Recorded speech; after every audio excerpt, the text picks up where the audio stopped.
Hello friends, in today's video I'm gonna be walking through how to create a countdown timer for website using chatgpt.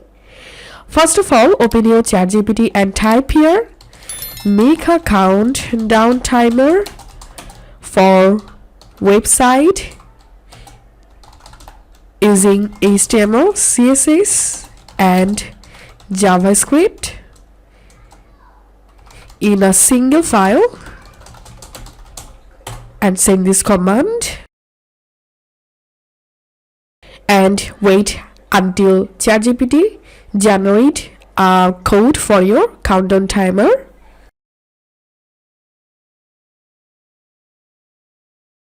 And here you can see the code has been generated. Now click on copy code and open your index.html file and paste the code here. You can change the countdown date and time from here, and I'm gonna saving and opening the index.html file into a browser. And as you can see, a basic countdown timer has been created. So that's how you can make a countdown timer for website using chatgpt. If you find this video helpful, please make sure to subscribe 5-minute solution. Thank you for watching this video.